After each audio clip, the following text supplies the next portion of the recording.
Gracias, muy gentil. Muy buenos días, tengan todas y todos ustedes. Es un gusto poderles saludar esta mañana. Le agradezco mucho a todo el equipo de tecnologías de la Escuela Judicial Electoral que permita tener esta comunicación y principalmente a su directora, la doctora Gabriela Rubalcaba. Hoy vamos a continuar con nuestra charla acerca del modelo de comunicación política en México y nos vamos a concentrar ahora sobre las reformas hacia 2014, un poco la evolución histórica, y nos concentraremos en el tipo de reformas o el modelo que se empezó a construir a partir de 2014. Agradezco también a quienes ya gentilmente se están incorporando a esta charla y sobre todo a quienes amablemente ya están encendiendo sus cámaras. Cintia, muy buenos días, ¿cómo estás? Gusto saludarte. ¿Qué tal? Buenos días a todos y todas. Gracias. Ricardo, muy buenos días, ¿cómo estás? ¿Qué tal, doctor? Buenos días, muy bien, gracias, saludos a todos. Excelente. Bueno, pues igualmente iremos saludando a quienes poco a poco se van incorporando a nuestra charla. Desde aquí saludo a Jorge Vidales, a Rafael Rosas también. Y bueno, pues vamos arrancando nuestra última plática de este módulo, así que bueno, pues vamos a tratar de ser lo más asertivos para que todos ustedes tengan el conocimiento necesario. Lo que platicamos un poco ayer y tratamos de hacer una mirada acerca de un contexto sobre lo que tiene que ver con el esquema de la comunicación, la manera en cómo la sociedad requiere un interlocutor válido, constante y permanente con el Estado para poderle hacer plantear o ver cuáles son las inquietudes, los grandes desacuerdos que hay en la sociedad y sobre todo, bueno, pues que se puedan tomar las decisiones necesarias que beneficien a la colectividad. Y decíamos que esta parte que le llaman los autores la gobernanza, esta interlocución, este espacio entre Estado y sociedad, pues de manera natural se coloca el sistema de partidos políticos como este puente natural de comunicación. Cuando esta sociedad, en lugar de mantener una comunicación, unos vasos comunicantes frescos, cercanos al poder, pues lo que empieza a hacer es retirarse. Y cuando este poder tampoco entrega los resultados que necesita, pues también la sociedad se va retirando cada vez más y quedan los partidos como en una especie de encrucijada, ¿no? Ante un alejamiento entre estas dos entidades, ¿hacia dónde se acercan? Pues lo normal, ¿no? Como todos sabemos, es hacia el poder. Y poco a poco el sistema de partidos va abandonando también los requerimientos de la ciudadanía. Hoy, bueno, por ejemplo, el día de ayer escuchaba en una entrevista a diversos aspirantes a la sucesión presidencial en un programa de internet y justamente decían que todos los partidos juntos de oposición ni siquiera podrían ganarle a un partido como Morena y sus aliados, sino que forzosamente requería de la suma de la ciudadanía, ¿no? Y ante distintos planteamientos del periodista, se dejaba de entrever justamente este alejamiento profundo, importante con la sociedad, y de esta manera, bueno, pues vamos explicando un poco el estatus en el que nos encontramos, ¿no? La situación de Estado en la que estamos, y como dice por ahí Joaquín Sabina, ¿cómo juzgarte si todos somos juez y parte, ¿no? De sus andanzas. ¿Esto qué implica? Bueno, pues que nosotros como ciudadanía y algunas veces como servidores públicos, pues hemos tenido este sentimiento de alejamiento con la sociedad y por otra parte, pues nosotros nos hemos también alejado de la manera como deberíamos de organizarnos, insisto, para tener estos vasos comunicantes naturales y frescos con el Estado. También platicamos que había unos puentes o unos ductos naturales que son mecanismos de participación de la democracia directa, como la consulta popular, podría ser la revocación de mandato, o bien el presupuesto participativo, ¿no? Entonces son pequeños espacios, digamos, túneles, puentes que nos deja el Estado para poder participar de manera directa en la toma de decisiones como si fuéramos nosotros el propio Estado. Sin embargo, cada vez es menos frecuente que la sociedad acuda a estos mecanismos, primero que nada porque implica una gran organización, en segundo lugar, los porcentajes que se establecen para que en su caso se tome en consideración y pudiera ser vinculante, pues son importantes, y esto requiere, pues, si no dinero, requiere de todo un equipo que, digamos, esté dedicado en un buen tiempo de la semana justamente a la organización, a la convocatoria, y esto pues ya nos crea problemas, ¿no? Porque nuestros trabajos están desde las 7, 8 de la mañana hasta las 8, 9 de la noche, entonces prácticamente no tenemos tiempo para estarnos dedicando a hacer, digamos, a organizar a la sociedad, aunque sabemos cuál es el costo que esto tendrá. Porque en cuanto ya no tengamos ningún interlocutor al cual le confiemos, pues entonces la sociedad de manera natural va a tratar de encontrar movimientos disruptivos del sistema para poder tomar decisiones derivado de esta gran brecha profunda que existe entre sociedad y Estado. Y ante la falta de los resultados que la sociedad espera, pues lo natural es que empecemos a encontrar otras vías u otros canales, si no de interlocución, sí de toma de decisiones. Así, por ejemplo, bueno, tenemos en Finlandia, no sé si les platiqué, Islandia, perdón, en Islandia tenemos la primera constitución colaborativa. ¿Y esto qué implica? Bueno, implica hacer a un lado a los diputados, implica hacer a un lado al parlamento y que la ciudadanía organizada, sé que es un país pequeño, pero finalmente es una sociedad organizada que debe aplaudírsele y tiene todo el mérito, porque establecieron mesas de discusión y de diálogo sobre qué debería de contener su nueva constitución, ¿no? Y entonces no es que se hayan elegido a quienes representarían a los grupos minoritarios o mayoritarios, ¿no? Sino simplemente el que quiso anotarse se anotó en las mesas y a partir de esas mesas se establecieron las reglas mediante las cuales se podría llegar a consensos de lo que debería y cómo debería estar redactada la Constitución.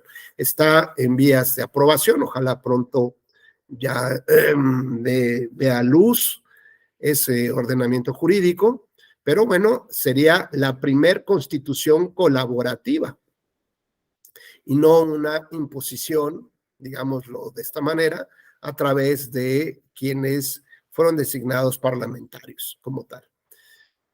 Pues bueno, pues más o menos íbamos platicando todos estos temas y hoy les decía yo que bueno, pues nuestro sistema electoral mexicano ya tiene casi 40 años que ha ido sufriendo diversos cambios, todos desde el punto de vista de establecer las reglas básicas para generar una equidad en la contienda en todos los actores políticos.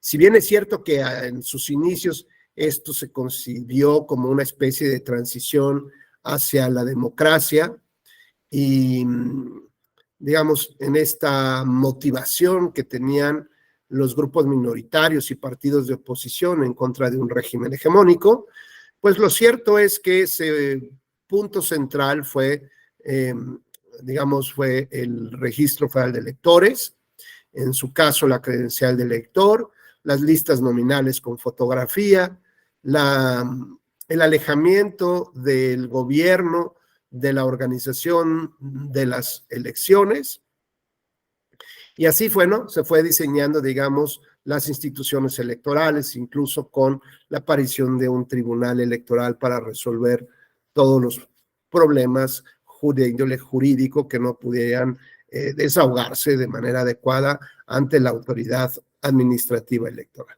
Así, bueno, pues llegamos hasta prácticamente nuestras épocas modernas, con la aparición o la incorporación del Tribunal Electoral al Poder Judicial de la Federación y del Instituto Nacional Electoral.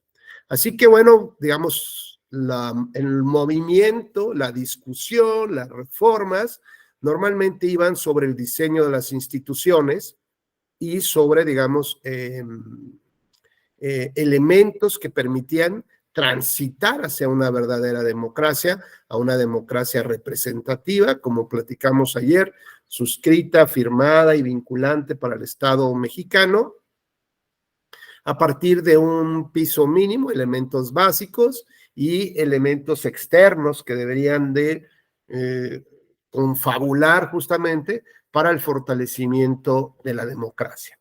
Posteriormente, bueno, pues la discusión se va centrando no solamente en la equidad en la contienda, sino temas más finos, temas digamos, de mayor detalle sobre el sistema electoral, por ejemplo, la manera como se va a competir, cuál es el tipo de financiamiento que requieren los partidos políticos.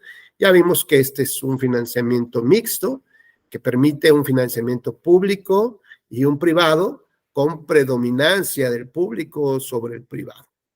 Así que bueno, pues estas distintas reformas que hemos tenido a partir o desde hace 40 años, lo que han buscado prácticamente en todos los casos es nivelar las condiciones de equidad en la contienda.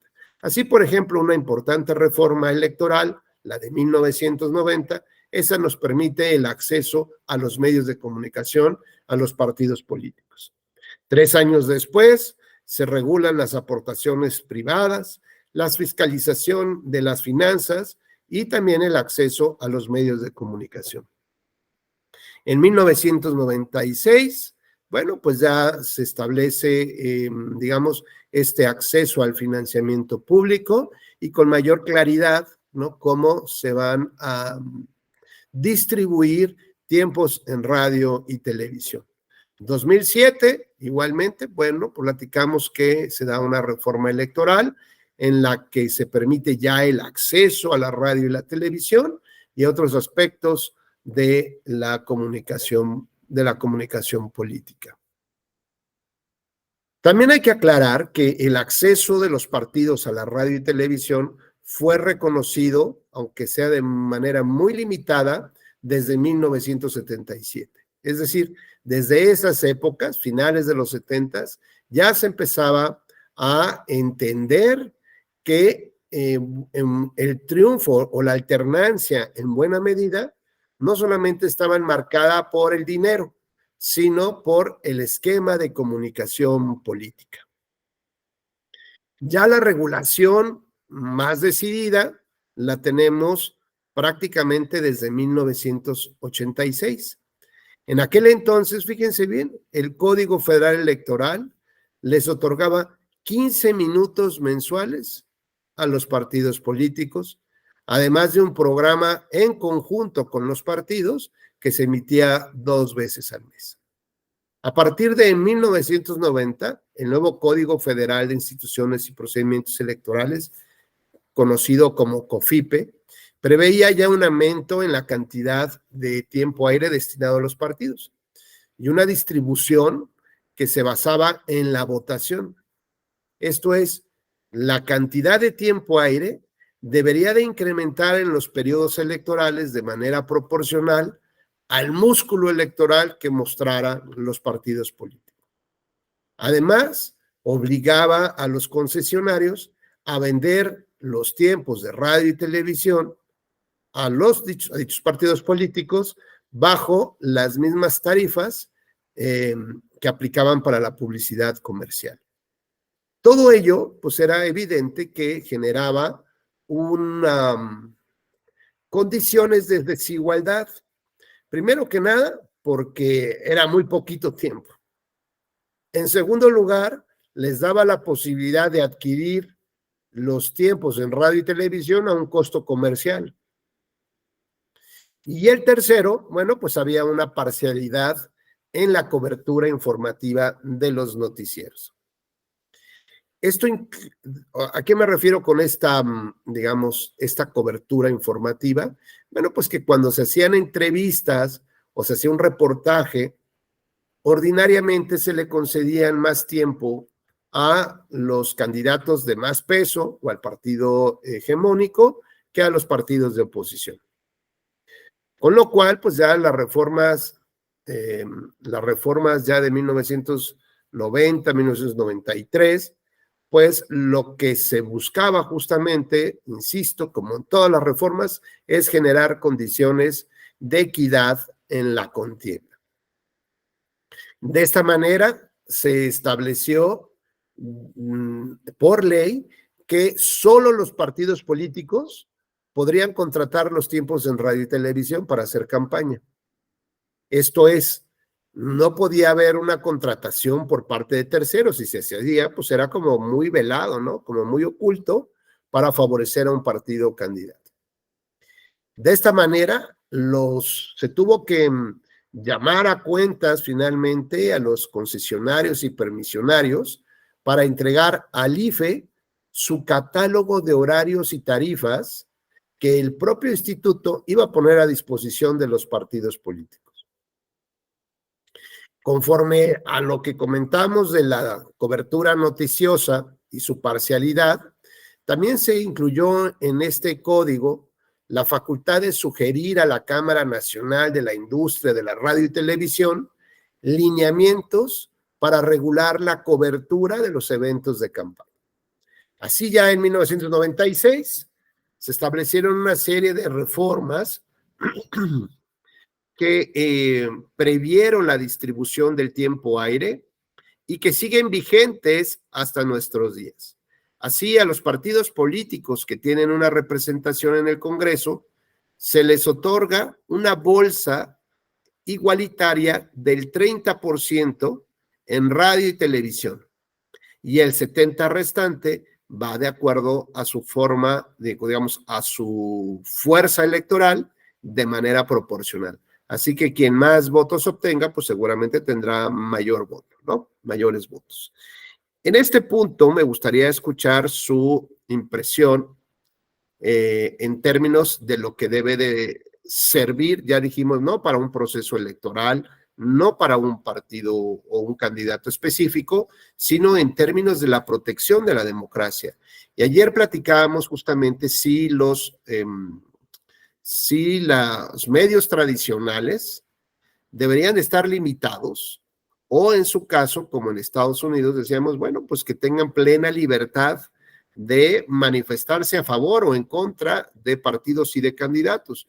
Esto evidentemente tiene que ver con una madurez, con, digamos, de la propia ciudadanía para entender justamente cuáles son esas posturas y no creernos todo lo que nos dice, ¿verdad?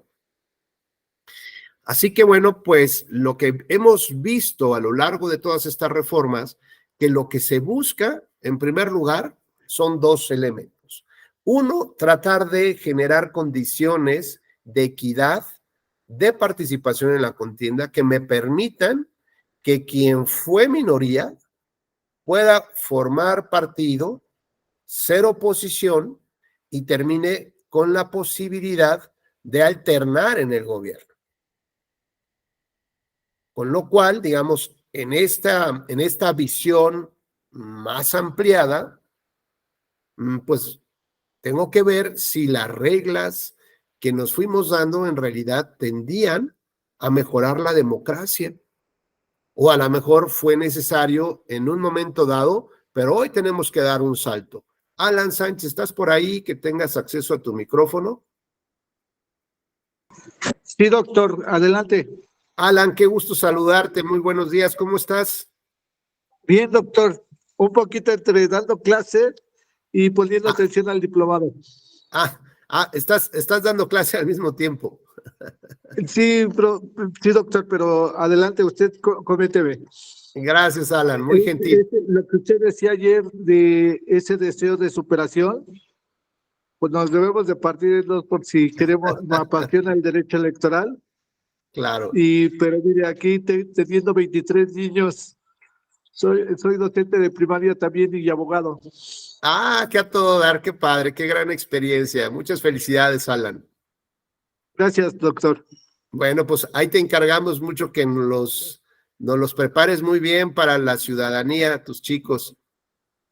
Fíjense que tenemos una materia que se llama formación cívica y ética. Y Yo los veo como 23 abogados. Les damos desde la Constitución hasta los grandes constitucionalistas, ya les hablo. Qué Digo bueno, que no me qué quedo padre. más con el programa de primaria. Qué padre. Felicidades, Alan.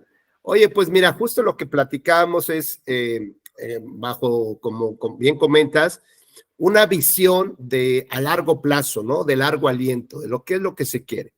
Y si nos centramos como objetivo el fortalecimiento de la democracia, Sí, la pregunta es si hoy en día el tener este tipo de condiciones de acceso a la radio y televisión con un 30% para una bolsa igualitaria, digamos, distribuida en forma igual con los partidos políticos que tienen representación en el Congreso, ¿no? 30% igual. Pero un 70% va de acuerdo de manera proporcional a la fuerza electoral que representa cada partido. ¿Esto tú crees que realmente permite el fortalecimiento de la democracia? ¿Así está bien? no, doctor, yo creo, en experiencia propia, he tenido la oportunidad de estar en algunos partidos como asesorándolos, y realmente, y lo voy a decir, independiente, el mal uso del recurso que les dan, pues no se destina a actividades o fortalecimiento de las actividades del partido, que uno de los objetivos que tiene de ellos es el fortalecimiento de la democracia y la participación de la democracia. Entonces, yo creo que no, doctor, porque partidos que tienen mayor presupuesto no son definitivamente para actividades propias de formación, difusión, que deberían de tener, doctor. Ya lo sabemos que son para otro tipo de actividades, ¿no? Y en los más pequeños, aunque quisieran, también y pudieran destinar los recursos a esas áreas, pues tampoco lo hacen, doctor. Yo creo que, independiente a lo mejor de mi comentario, puede haber otras opiniones, pero yo lo he visto, o sea, no creo que esto, entre más dinero se les dé, fortalezcan a la democracia. Yo creo que no. Ese no es el camino, doctor. Gracias, Alan, muy gentil. Cintia, ¿alguna participación? ¿Quisieras comentarnos algún tema? Sobre todo desde la perspectiva, se me figura muy lógica, en cuanto a que el partido en el gobierno, porque lo que hemos estado analizando es una época de partido hegemónico. Luego entonces significa que el que asume el poder, pues no quiere dejar el poder, eso está clarísimo. Y entonces, cada vez que hay exigencias de la oposición, pues digamos, empieza a haber como algunas mínimas concesiones. Entonces, si desde el 77 ya se les permitió, o sea, la concesión graciosa fue que tuvieran acceso a la radio y televisión. Las posteriores reformas fueron fijando, digamos, como algunos detalles, pero llegamos al punto en que, digamos, lo máximo que se ha logrado negociar es que les den un 30% igualitario, ¿no? Y el 70% restante dependiendo de la fuerza electoral. Con lo cual, pues uno me parece que poco a poco, digamos, va abriéndose el camino hacia una paridad, hacia una equidad más plena, ¿no? Más satisfactoria, donde todos gocen de las mismas características. Y hay quien sostiene que eso no es correcto, porque el partido que obtiene mayorías, que sea esforzado, pues requeriría tener otro tipo de derechos, ¿no? De preferencias en relación con un partido que flojea, un partido que no hace un trabajo adecuado con la ciudadanía, pues no debería de tener los mismos accesos que los otros partidos. Alan, si me hicieras favor de apagar tu micrófono porque se está viciando aquí el sonido, y gracias. Y preguntarle a Cintia si tiene algún comentario al respecto. ¿O alguien más que quisiera participar, por favor? Sí, doctor. Bueno, aquí mi idea tiene que ver más bien con la función que se le da a este. Un segundo, Cintia. Alan, se quedó prendido otra vez tu micrófono. Creo que ya. Ahora A sí. ver. A la A ver. función, a la utilidad que se le da a esos mecanismos. Porque ya lo mencionó, no hay un trabajo en construcción de ciudadanía. En consecuencia, el uso que se dé es meramente electoral. Y sin una sociedad que participe, que se integre, que se interese, pues finalmente el medio puesto a disposición nunca va a resultar totalmente efectivo, eficaz. Estoy pensando, por ejemplo, en algunas actividades que se hacen para acercar a la gente a la música clásica, ¿no? Dan conciertos didácticos, sobre todo a escuelas. Entonces, ese tipo de actividades está muy limitado. En consecuencia, tenemos aparte del mal uso que se le da a ese segmento de medios de comunicación disponibles, que no se consideran siquiera como un bien público, sino como pues, una concesión que les deben dar, ¿no? Pues una falta de preparación de sus receptores, de una gran parte de la población, y en consecuencia, desde mi punto de vista, sea mayor la cantidad, sea menor el efecto, pues va a ser limitado. Ese es mi comentario. Gracias, Cintia. Leti, por favor, adelante.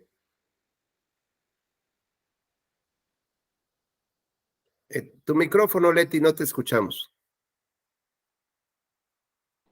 Perdón, buenos días a todos. Buenos días. Creo que un tema pues, que es objeto de debate, por supuesto, es el uso que dan los partidos al recurso público. Sin embargo, entiendo que esta pregunta va más orientada a qué tan equitativo, qué tan justo es que exista un porcentaje que se distribuye en función de de la votación obtenida por los partidos políticos y otro porcentaje de manera equitativa para todos. Yo creo que pues resulta que entre más recursos, más votos tienen, más recursos tienen y eso los potencializa para seguir manteniendo el control. Entonces, es un mecanismo en el que los partidos más grandes evidentemente tienen acceso a más recursos y tienen mayor posibilidad de conservar el poder. Claro. También es cierto que el hecho de que existan tantos partidos, y creo que desde mi punto de vista ese es el verdadero problema, que hay muchos partidos políticos satélite que ni siquiera contienden de manera independiente en la mayoría de las elecciones. Creo que debiera haber mecanismos para incrementar los requisitos y que hubiera menos partidos políticos que pudieran tener mayor equidad o mayor acceso, el acceso a recursos públicos fuera más equitativo, pero entre menos partidos. Porque de otra manera, pues aparte de que, por ejemplo, en este caso, Morena tiene mucho más recursos que todos los demás, pero, o sea, la diferencia es abismal. Además, finalmente sus candidatos le suman recursos de los partidos pequeños que generalmente están coaligados con ellos en los procesos electorales. Entonces, creo que una manera de hacer eficiente el recurso sí sería pues que hubiera menos partidos políticos y eso incrementaría no solamente la equidad en la distribución de los recursos, sino los haría más competitivos entre ellos. Es mi opinión. Gracias, muy gentil. ¿Alguien más que quiera comentar en este momento? Bueno, pues justo lo que comentan sus compañeras, era una preocupación latente, permanente, ¿no? De cómo se estaban utilizando los recursos públicos. Sí, en particular se sabía que, bueno, pues los medios tradicionales, la radio y televisión, era lo que en esas épocas todos veíamos, ¿no? Si bien es cierto que a lo mejor ya teníamos muy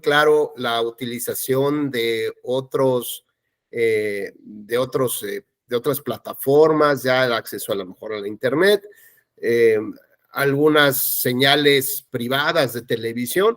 Lo cierto es que en el común de la sociedad, pues seguíamos todos escuchando la radio y viendo la televisión.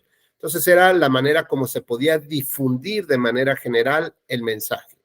Y habíamos visto que ordinariamente los tiempos que le daban oportunidad a los partidos de oposición, digamos así, primero que nada eran poquititos minutos y además un programa donde estuvieran todos los partidos políticos, ¿no?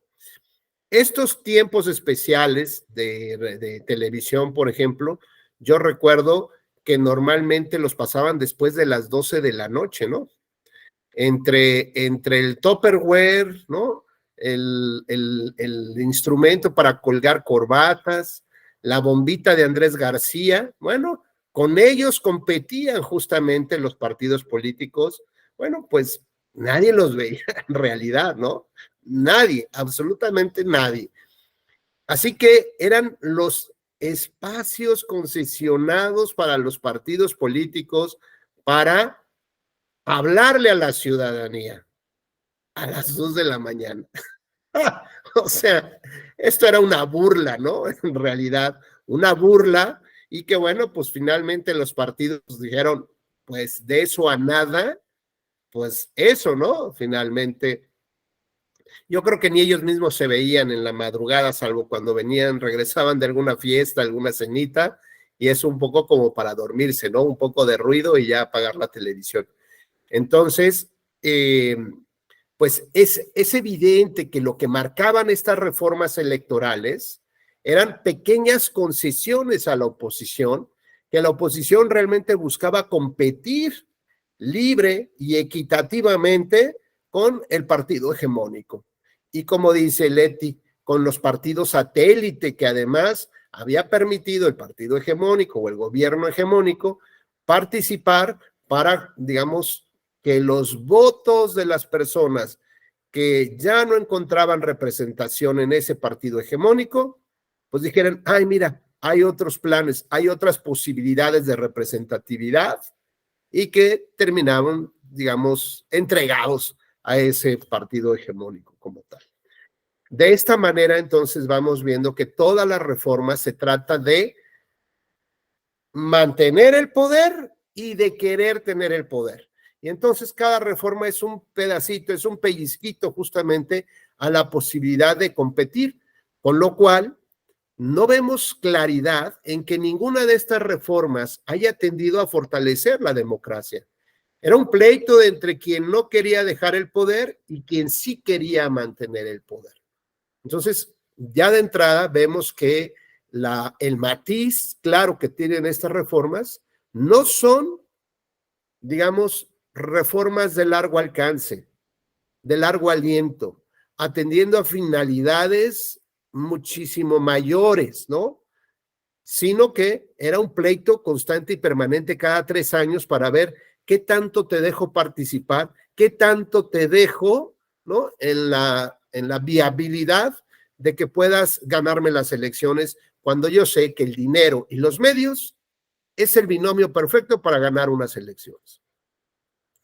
Conforme a ello, bueno, pues entonces ya tenemos claridad de qué se tratan estas negociaciones, de qué se tratan estas reformas, y que lo más avanzado que se pudo obtener en estas negociaciones es tener una bolsa igualitaria, bueno, una bolsa global del 100%, en la que el 30% de esa bolsa se distribuye de manera igualitaria en los partidos políticos y el 70% restante de acuerdo a la fuerza electoral de cada partido político.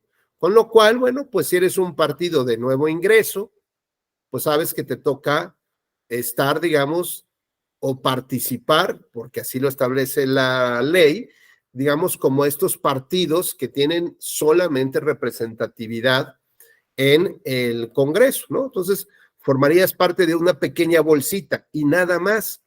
Entonces, ¿cómo pretendes que yo, siendo un partido, digamos, que soy minoría, que después soy oposición, que me construye un partido, y que después quiero mantener esta vinculación con una sociedad cada vez más compleja, más grande, más complicada en sus actividades, si no es a través, en estas épocas, de la radio y televisión. Así que mientras me pongas el pie en el cuello, pues seguiré, digamos, entendiendo que mi participación en un proceso electoral es secundaria, simplemente de acompañamiento para los intereses más grandes, mayores. Por eso hay coaliciones estratégicas electorales, ¿no? Y alguien critica mucho el Partido Verde Ecologista, pero bueno, el Partido Verde, no sé si será muy verde o muy ecologista, seguramente sí, no lo conozco muy de cerca, pero lo cierto es que ha formado coalición con los partidos que siempre van a la presidencia de la República, ¿no? Y eso le ha colocado entonces en una posición donde a lo mejor no me interesa tener esos principales puestos, pero sí me interesa tener los accesos a las prerrogativas, radio y televisión, y a la parte del financiamiento público. Y entonces empezamos a transformar lo que debería de ser el ideal de lograr esos puestos de elección popular por solamente mantener una especie de negocio, ¿no? A través de los partidos políticos, que no buscamos en realidad ni participar en una elección, ¿no? Ni nos importa llevar a nadie a la presidencia, ni tampoco nos importa tener la secretaría, ni un cambio de ver, no, simplemente es un esquema de financiamiento, de apoyo a los grupos de mayor poder y simplemente pues nos ofrecemos y nos vendemos al más poderoso o al que mejor pague. Con lo cual, bueno, vemos que este esquema de reformas no terminan favoreciendo evidentemente el fortalecimiento de la democracia, y lo que buscamos en esa democracia pues es un estilo de vida al que todos legítimamente aspiramos, como pues un esquema de verdaderas libertades, de verdadera protección, de seguridad pública, de seguridad médica, de todas las condiciones necesarias para poder vivir a gusto, vivir tranquilos, porque nos los merecemos, porque pagamos impuestos, porque trabajamos y creemos que nos merecemos esa forma de vida. Pero si esos esquemas de reformas legales no tienden hacia esos objetivos, sino tienen intereses más oscuros, intereses de otra naturaleza, precisamente para no permitir que otros lleguen al poder y yo mantenga el poder y yo abrace el poder, bueno, pues está claro que cada vez nos alejamos más de ese objetivo como tal, ¿no? Ahora, ¿qué pasa cuando los partidos logran negociar en las reformas electorales señalando que ya no puede haber contrataciones por terceros? Que además cada radiodifusora o televisora establecía sus propios costos, ¿no? Entonces decía, Marifer, ¿quieres un programita? Bueno, pues te va a costar $10 millones. Y tú, oye, ¿cómo es posible? Si a Cintia se lo... Bueno, pues es que Cintia es Cintia. Y agarró una promo, pero ahorita a ti, que tú eres opositora, Cintia, y que yo no veo que vayas a ganar, te cuesta tanto. Y entonces Marifer, pues evidentemente no podía pagar eso porque no se tenía el dinero como tal, ¿no? O a lo mejor, pues sí, una vez y muy poquito y se acabó el recurso. Pero luego llegaba Ricardo y Ricardo le vemos posibilidades, ¿no? Entonces, al contrario, se los dejamos pues muy barato, ¿no? Le dejamos los promocionales megabytes y es más, se los hacemos. Ante estas circunstancias, los partidos dijeron, no me parece correcto. El sistema de radiodifusión y televisoras tienen que transparentar en qué espacios se pueden publicitar los partidos políticos y a qué costos. Entonces, bueno, por lo pronto ya había una especie de certeza de cuánto te iba a costar, ¿no? Pues es como si llegabas, es como el menú, llegas al Tox, pues ves un menú, puras fotografías de los platillos sin precio, ¿no? Y resulta que ese día está más caro. Y tú dices, bueno, pero es que nadie me avisó, pues que tampoco preguntó. Y unos molletes, pues ahora te cuestan $300. No, eso no puede ser. Pues es que a eso están.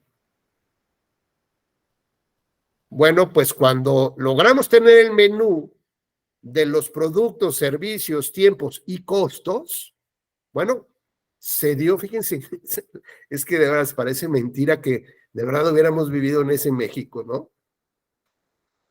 Se dio un avance importante hacia la transición de la democracia, que tuviéramos certeza en cuánto iban a costar los promocionales. Y como se prohibió que Alan me comprara un promocional a mí, porque él tiene toda una super mega empresa, bueno, pues lo que se prohibió en ese entonces ahora lo que se buscaba por parte de estas concesionarias o de estos medios tradicionales que normalmente se acercan mucho al poder, pues lo que estaban buscando entonces es ver cómo le daban la vuelta al esquema. Entonces, Cintia, a ver, yo te voy a dar 10 promocionales, pues son los que estamos obligados a dártelos como tal, pero adicionalmente te voy a hacer 100 entrevistas y unos publireportajes que van a quedar, mira, rechulos. Y dime dónde vas a andar. No, bueno, pues es que voy a Liverpool. Ah, espérate, ahorita mando a alguien que vaya para Liverpool. Y entonces, Cintia, mira qué curioso, te acabamos de encontrar. ¿Qué andas haciendo acá? No, bueno, pues vengo aquí una comprita y que estoy viendo los precios y que ya no alcanza. Y entonces resulta que terminaba siendo una especie de fraude al sistema de comunicación política porque los medios tradicionales le daban la vuelta al con el publireportaje, con una especie de entrevistas. Decíamos, mira, no veníamos preparados, Cintia, esto es un en vivo, pero aquí casualmente tenemos un video de tu trayectoria y lo vamos a pasar, ¿no? O cintillos ya específico de Cintia candidata. Bueno, pues si la acabas de encontrar, ¿cómo es que venías preparado? A esos absurdos tuvimos que llegar, por ejemplo. O bien, en estos tiempos donde, digamos, se excedían en la cobertura a ciertos partidos o candidatos, evidentemente los partidos se opusieron y dijeron, oye, esto es dice Enrique, sí, como el caso de Demetrio Sodi, sí, justo, en una entrevista en los Pumas, en el estadio de un partido de fútbol.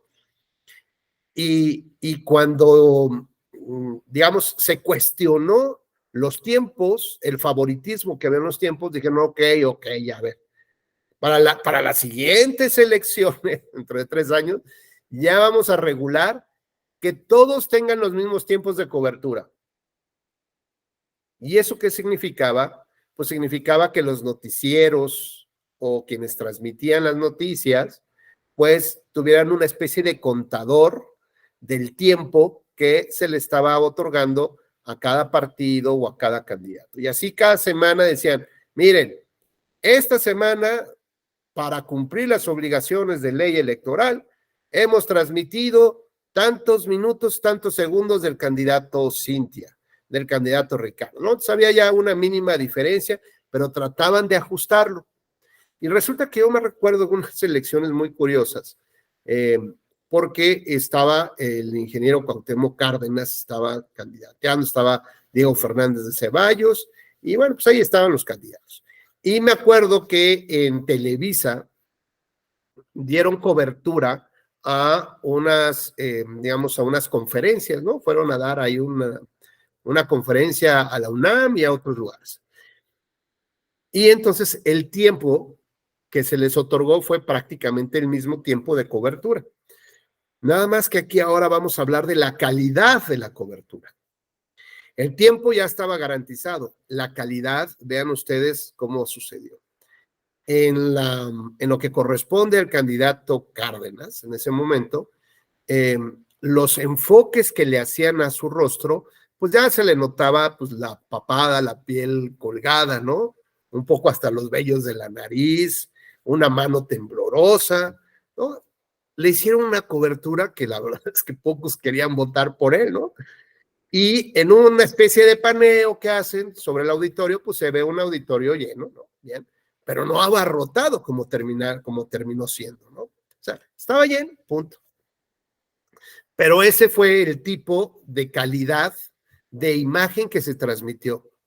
Mientras que, por ejemplo, Fernández de Ceballos se veía como le gritaron en la misma UNAM, le gritaron y que no quería, no, fuera, algo así, ¿no? Y entonces él dijo, ¿cómo no? Yo me voy, ¿no? Muy civilizado. E inmediatamente después tuvo otra conferencia en una institución privada, no me acuerdo exactamente dónde fue. Pero digamos, ahí se veía un candidato fuerte, con el puño, ¿no? Arengando a los jóvenes y además a unos tipos de jóvenes, pues que decían, eso nos identificamos mucho con este tipo de partidos políticos de derecha, universidades privadas, ¿no? Güerillos, flaquillos, guapetones, ya saben, ¿no? Un poco esta idea del sueño mexicano. Pero se veía ese candidato bravo, que además lo tengo que decir, yo he tenido oportunidad de compartir mesa con Diego Fernández de Ceballos y es un rockstar, de verdad, es un tipo rockstar el cuate. Entonces, bueno, pues además era muy buen discursero, magnífico para la oratoria y para arengar al público, pero bueno, se veía un mega candidato, exitosísimo. Y en el partido, digamos, el candidato del partido oficial, digamos, pues en sus reuniones, pero digamos, hablando de temas, de propuestas, de tranquilidad, de paz y todo este rollo, ¿no? Como diciendo, aquí no pasa nada, vamos a darle lo que la gente quiere, tranquilos. Bueno, pues era evidente que había una manipulación de la calidad de lo que se quería transmitir, de la idea que se quería transmitir de cada candidato. Con lo cual, pues fue evidente que el tema no solamente pasaba por el tiempo, ¿no? Por una falta de equidad en los tiempos de transmisión de los mensajes, sino ahora tenía que ver con la calidad, la percepción. Y decían, bueno, pues es un tema de la editorial de la empresa, pues yo, ¿qué quieres que haga, no? Pues sí, pero los partidos se dieron cuenta de que ahí empezó a estar un problema y por lo tanto tuvieron que esperarse hasta las nuevas elecciones prácticamente para volver a reformar la ley, para darse cuenta, no, es que de veras esto es de risa, darse cuenta que tenían que haber exigido la calidad en la transmisión. Bueno, el asunto es que va llegando de tal manera que, ya lo platicamos, que a partir de la transmisión, de la transferibilidad del voto del ciudadano a un partido político y decide él dárselo, ese partido decide dárselo a otro de sus coaligados que requiere mantener su registro, es decir, utilizo yo el voto de Enrique que me lo da muy confiado, Rubén, como te conozco, te lo doy a ti y yo ya teniendo el voto de Enrique, se lo paso yo a Ricardo Manuel Sánchez. No le pedí autorización a nadie, simplemente yo lo pasé para él. Así que yo tomo decisiones ahora sobre la soberanía, sobre el poder que me están confiriendo, y eso en ningún momento Enrique aceptó firmar un convenio donde yo pudiera transferirle los votos a alguien más. Bueno, esta transferibilidad que es inconstitucional, que es inconvencional y que es un elemento fundamental, digamos, el no hacer tu voto transferible, es un elemento fundamental de la casa de la democracia. Bueno, pues no vivíamos en democracia finalmente en esas épocas porque eso se hacía. Y se hacía solamente con la intención, como dice Leti, de mantener partidos, de mantenerlos, ¿no? O sea, de mantenerlos en mal plan, mantener partidos políticos que además tuvieran una representación en el Congreso, porque la fórmula de financiamiento público terminaba siendo influenciada o impactada por el número de partidos políticos que tenían esa representatividad. Con lo cual, la bolsa de financiamiento público era abismal, era gigantesca. Y los partidos lo vieron y lo que hicieron fue defraudar a la sociedad nuevamente para mantener este tipo de partidos a través de estos esquemas inconstitucionales para solamente tener más y más dinero, y no en aras de la defensa de la democracia, sino de intereses muy particulares ahora, no de un partido, no del partido hegemónico, Eran negociaciones entre todos los partidos del sistema de partidos de cómo iban a obtener más dinero, no cómo se iban a fortalecer a través de las instituciones, sino cómo ibas a obtener más dinero de la propia ciudadanía sin avisarle a la ciudadanía. Cuando esto reventó y puso en evidencia esta perversión de lo que hicieron, nos dimos cuenta que el tope de gastos de campaña que podías utilizar estaba aquí y el dinero que tenías para gastar en la campaña estaba acá. Vean qué absurdo, cuando lo ordinario es que el financiamiento público esté por abajo del tope y el resto lo consigas del financiamiento privado. Y entonces ahí sí es una fórmula que favorece los límites, los topes y favorece la democracia y las condiciones de equidad en la contienda. Y claro, si esta gran entrega de dinero no venía acompañada de la fiscalización adecuada para que tuvieras que devolver los excedentes, pues ¿qué hacías? Pues era otra vez tema de negocio. Era business sobre el business.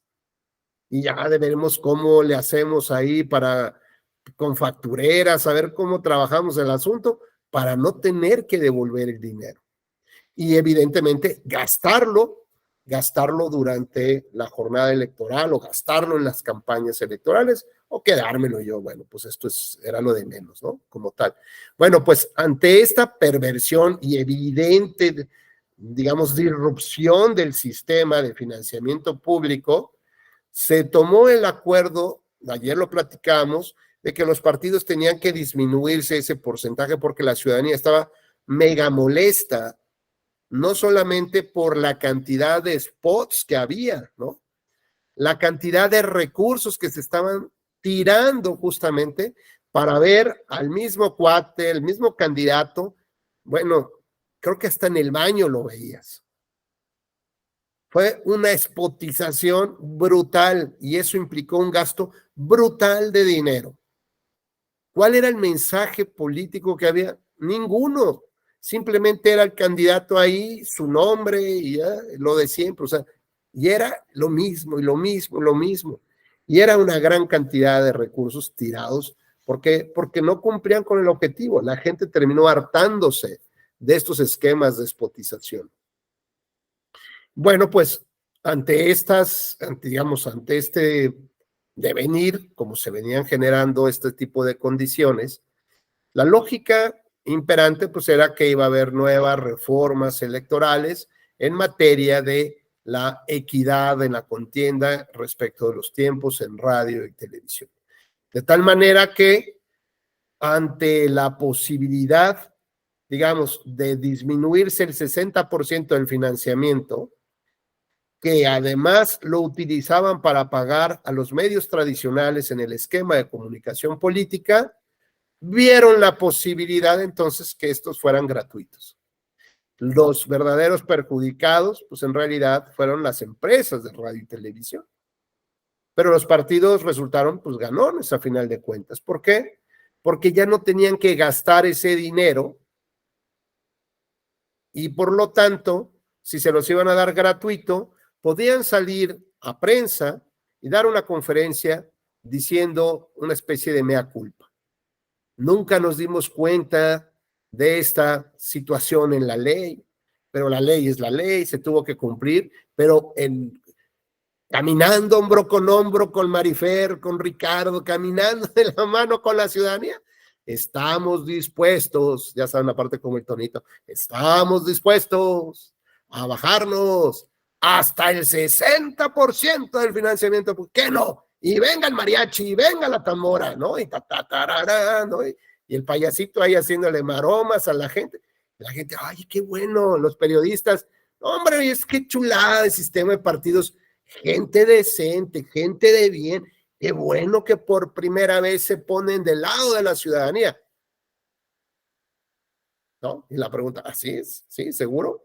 ¿Del lado de la ciudadanía? No, la ciudadanía estaba harta de ellos y harta de que no tenían resultados y harta de que se gastaba el dinero y harta que ellos se quedaban con la lana, además de todo. Entonces, frente a estas declaraciones, pero ya teniendo su as bajo la manga, donde iba a haber gratuidad y el Estado, en lugar de entregar dinero, iba a entregar los tiempos. Porque en este esquema, digamos, se cambia el modelo de comunicación política a partir de la gratuidad de los tiempos oficiales de la radio y televisión hacia los partidos políticos. Entonces, en lugar, digamos, de pagárselos a las concesionarias, no se los doy a las concesionarias, me las quedo yo como Estado y se los doy a mis partidos políticos para que ya no tengan que gastar y bueno, pues tampoco sea un gasto que además lastime el bolsillo de la ciudadanía y enriquezca justamente a las empresas. Desde este punto de vista, entonces decimos, bueno, pues a lo mejor ahí sí es un elemento que favorece la democracia.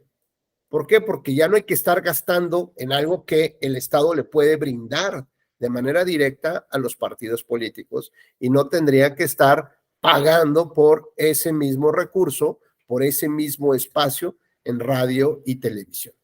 Y hasta ahí, digamos, pues las cosas más o menos empezaron a mejorar porque ya quedó muy claro que incluso a nivel constitucional, que nadie puede comprar, adquirir de cualquier medio, de cualquier naturaleza, tiempos en radio y televisión para los partidos políticos, ¿no? Entonces está clarísimo, está muy castigado el tema, salvo que pues las concesionarias de radio y televisión sean tan creativas como para establecer estas especies de publireportajes, de entrevistas a modo, ¿no? Entrevistas ad hoc, y eso, bueno, pues el tribunal ha definido que cuando se trata de la libertad de expresión del periodismo, cuando se trata de un periodismo serio, ¿no? Bueno, pues está, digamos, es permitido, es constitucional y hay plena libertad de ello.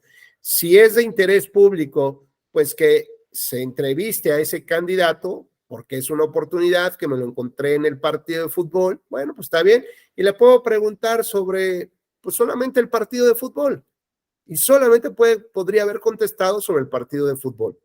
Sin embargo, todos sabemos que en realidad lo que está de fondo, pues es su imagen. Entonces, el hecho de que aparezca el nombre o aparezca la imagen del candidato, pues eso ya es publicidad, más allá de lo que diga. Eso es publicidad y eso le beneficia, a diferencia de otros candidatos que también buscarán justamente hacer lo mismo. Entonces ya vamos analizando más a detalle el tema de la comunicación política.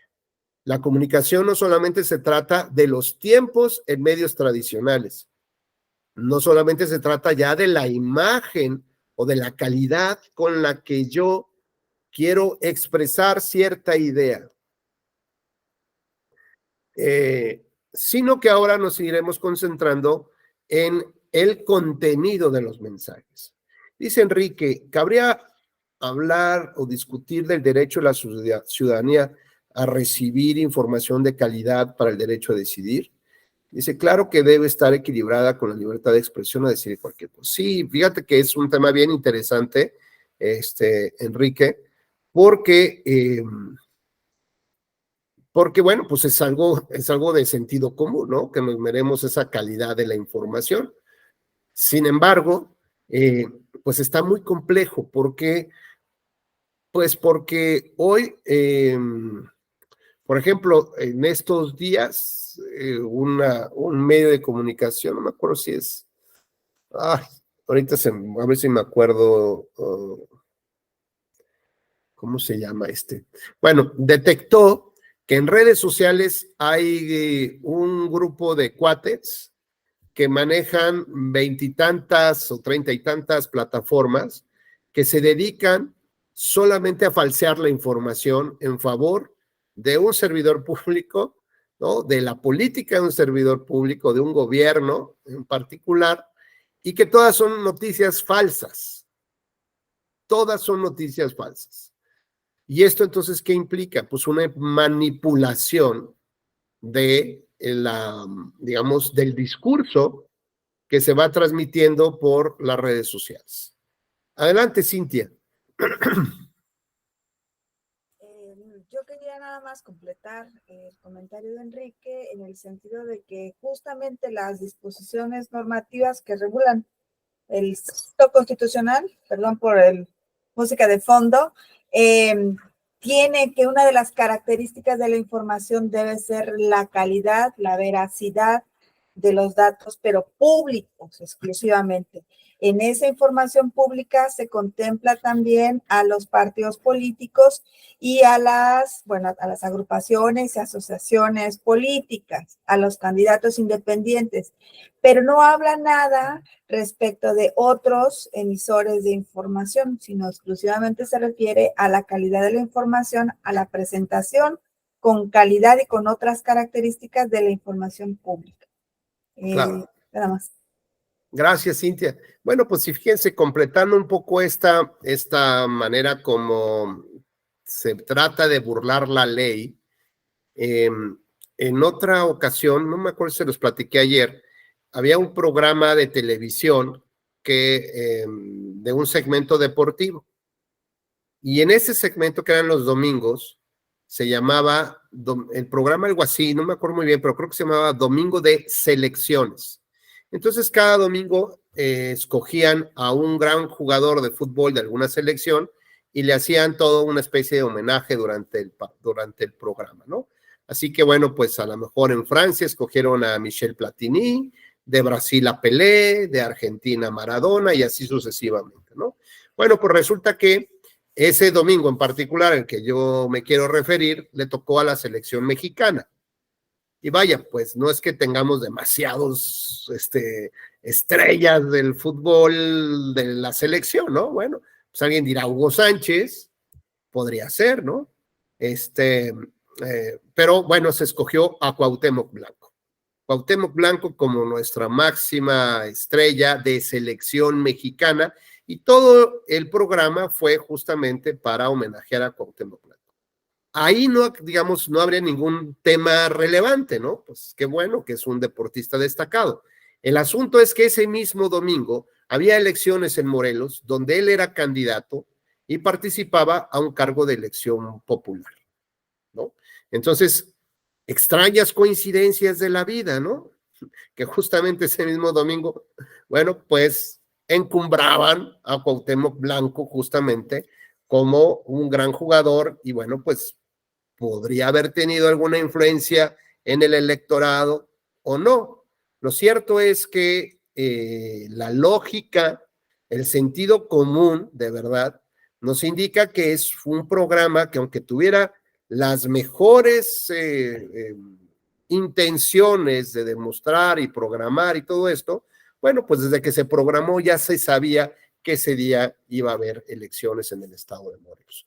Con lo cual, bueno, pues es para mí, desde mi óptica, aunque creo que se consideró dentro de la libertad del periodismo, pues me parece que eso son cosas que dañan a la democracia, porque ya sabes entonces hasta dónde llega un poco la regla, y entonces, no, pues ni modo, están parados bajo un esquema de, como dice Cintia, de seriedad, de profesionalismo, de espontaneidad, ¿no? Que no fue nada preparado cuando todos sabemos que es justamente lo contrario. ¿Por qué? Porque hemos visto ya cómo se han desarrollado todas estas reformas a lo largo de casi 40 años y lo que se busca es conservar el poder, abrir un poco esa concha para que me convides en condiciones de equidad en la contienda para que yo pueda acceder al poder.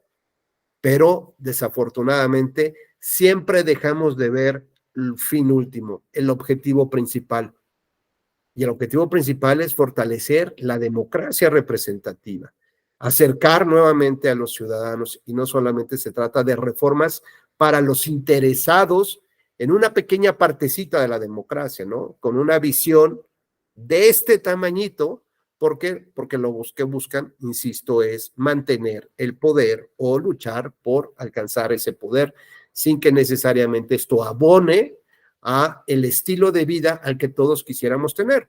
Por eso, cuestionar hoy si un 30% de distribución equitativa en los tiempos de radio y televisión hoy termina siendo, digamos, un esquema que en lugar de favorecer hacia la democracia, todavía la termina limitando.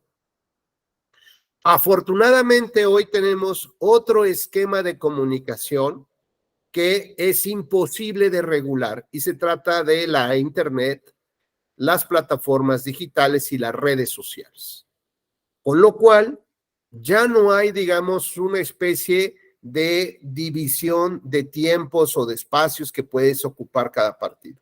Es decir, cada partido ahora tendrá la creatividad para poder subir sus imágenes, sus videos, y no necesariamente pues que estén limitados de alguna manera por las compras que podían hacer antes a los partidos políticos, o ahora tal vez porque cada vez hay menos personas, sobre todo los jóvenes, que ven televisión abierta, ¿no?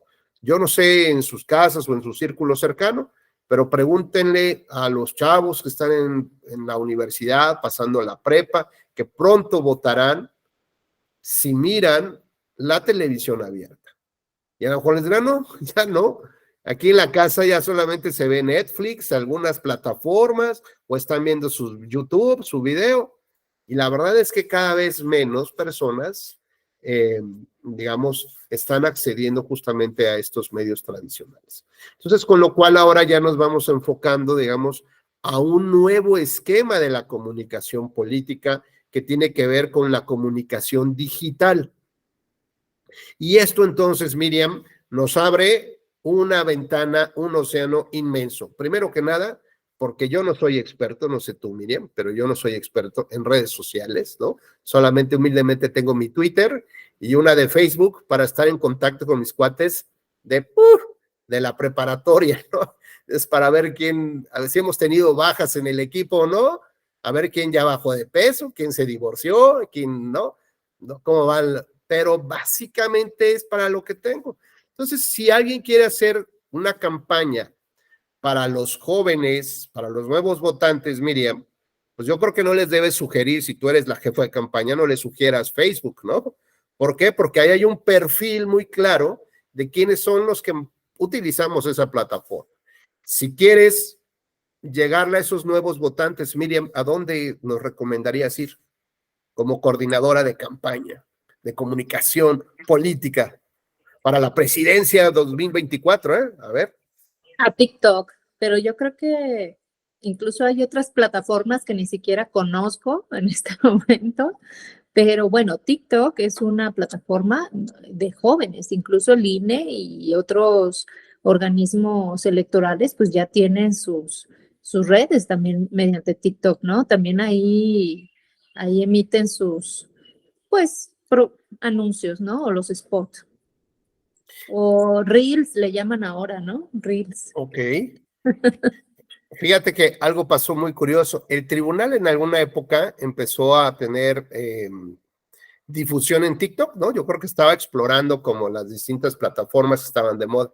Y me acuerdo que en alguna ocasión me pidieron de favor que yo revisara el contenido que se estaba subiendo, porque era un tema como comentario de una sentencia, ¿no?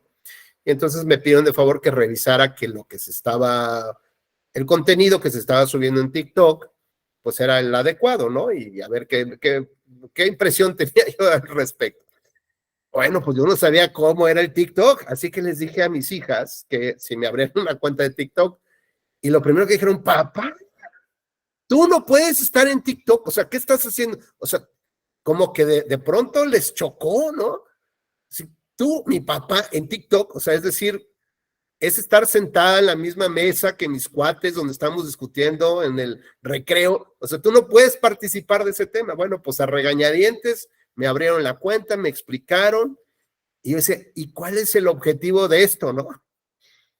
Y la verdad es que hasta la fecha sigo sin encontrar el objetivo de TikTok, ¿no? De verdad, solamente es un mecanismo de distracción, porque a lo mejor yo no lo exploro ni lo exploto como debería de ser, ¿no? Como tal. Pero lo cierto es que sí hay, digamos, hay personas que sí encuentran muy claro, digamos, a quién llegar y cómo llegar. Ya no solamente se trata del contenido del mensaje. Recordarán ustedes que en este desarrollo también jurisdiccional del tribunal se determinó que los mensajes en la comunicación política en algunos momentos no podían hacer una invitación directa al voto, ¿no? Está claro. ¿Por qué? Porque no estás en el periodo propio para ello.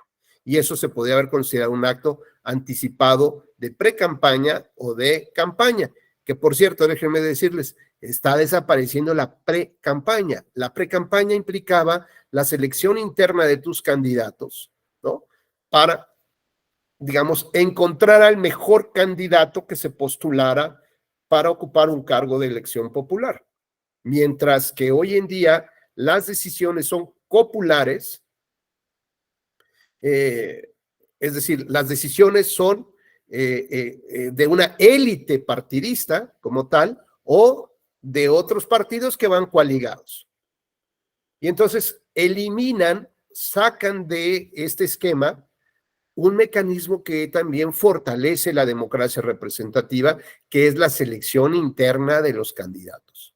Bueno, pues si no hay, digamos, como esta posibilidad de participar como tal, pues yo lo que hago es, me voy por la sombrita, me voy por la lateral y entonces busco la manera de cómo defraudar o simular el cumplimiento de la norma. Y si el tribunal me dijo que yo no puedo hacer una invitación expresa a votar, pues no la hago, ¿no? Nada más hago una señal de V de victoria y no sé, cualquier otra cosa que creativamente implique la invitación a votar. Entonces el tribunal para los siguientes procesos dijo, híjole, ya se dieron cuenta los partidos y ahora lo que tengo que empezar a analizar son este doble lenguaje, ¿no?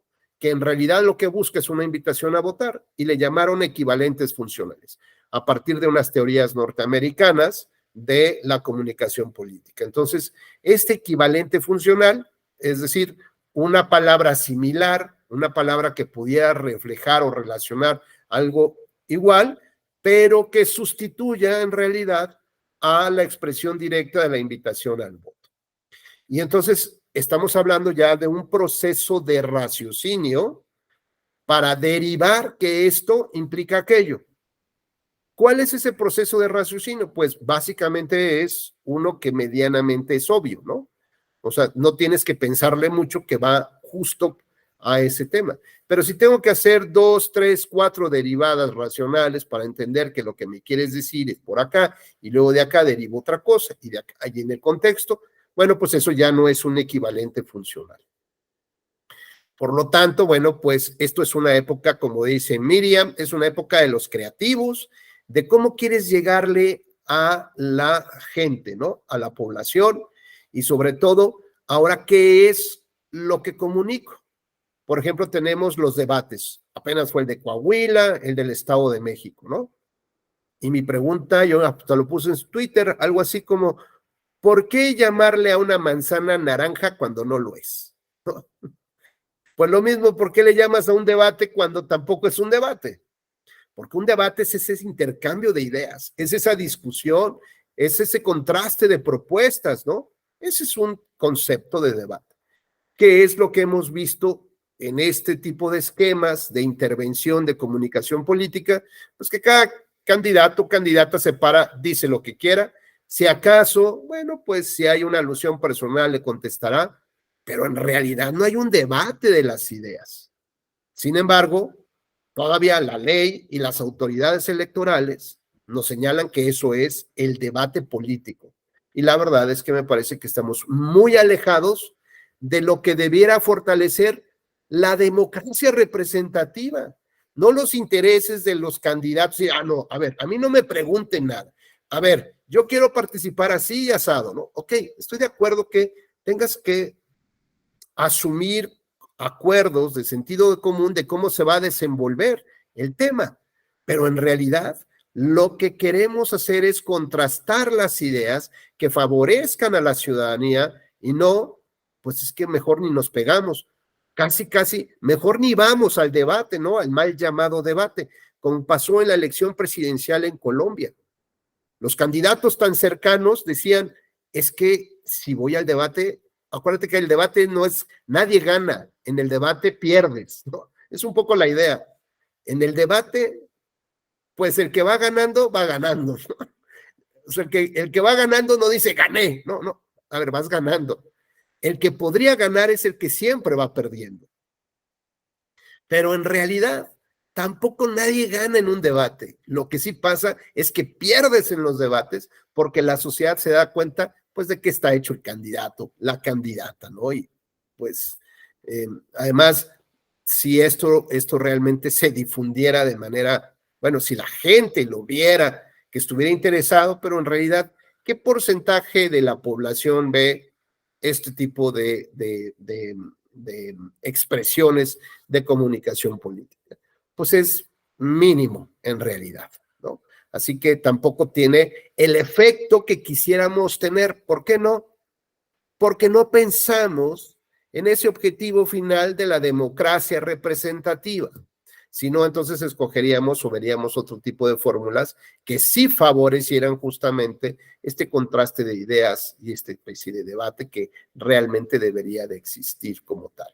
Bueno, si a esto le agregamos que estamos en esta época ya de la ciudadanía digital, donde todos utilizamos, como en este momento, plataformas digitales, nos da el acceso a la Internet, donde nos permite estar haciendo algunos trabajos en casa, en la oficina, estar viendo pues la plática, ¿no? Esta clase. Algunos ya fueron por los chilaquiles y nos van escuchando en el coche, ¿no? Seguramente están pendientes y en un ratito van a prender su cámara. Chin, chin, ya me cacharon con el chilaquil, que vean que aquí estoy. No, bueno, pues nada más conviden para la próxima. Bueno, pues esto que nos permite las redes digitales, bueno, o esta parte de las plataformas digitales y redes sociales, en alguna ocasión, intercambiando algunas ideas con la asesora de comunicación de Donald Trump en Washington, en un evento que tuvimos, me decía que a lo que más resultados le dieron a ellos, fíjense bien, no fueron el TikTok, ni YouTube, ni estas cosas. O sea, digamos, claro, les dio buen resultado porque ganaron las elecciones, ¿no? Pero fíjate, Miriam y Cintia, que lo que mejor les funcionó a ellos fue el mensaje de texto, el SMS. Casi nadie ya lo ocupa, ¿no? Bueno, el asunto es que lo otro más o menos estaba explorado cuál era el avance que podían tener, pero decidieron también aprovechar el SMS, el mensaje de texto, y vieron que les dio un resultado fantástico. ¿Por qué? Porque además venía con toda una campaña con mucha estrategia, ¿no? Entonces decían, a ver, en Twitter, por ejemplo, Miriam, ¿tú tienes cuenta en Twitter? ¿Sí? Bueno, si yo, Rubén, subo ahorita una información en Twitter, ¿tú la alcanzarías a ver? Posiblemente no. Posiblemente no, digo, Posiblemente no. si estoy muele y muele o te arrobo, ¿no? Como dicen, bueno, pues ahí ya.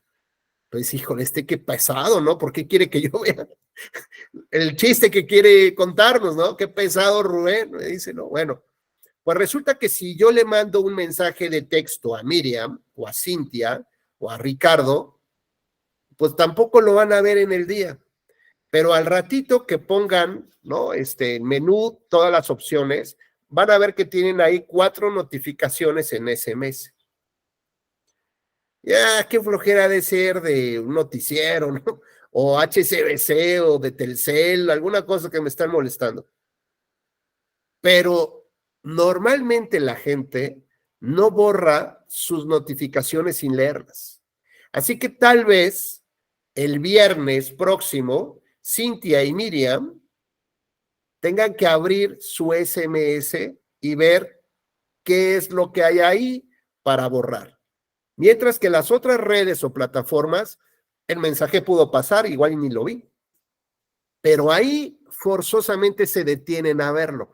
Y esto venía acompañado con una campañita bien interesante, donde decía, fíjate Jorge, que te invitamos, ¿no? Decía Donald Trump, ¿no? Hola Jorge, ¿cómo estás? Soy Donald Trump. Supongo que me conoces, ¿no? Voy a organizar un evento, ¿no? En tu ciudad. ¿Dónde estás, Jorge? ¿En qué parte del país andas? Jorge Vidales. ¿En dónde estás? ¿Ciudad de México?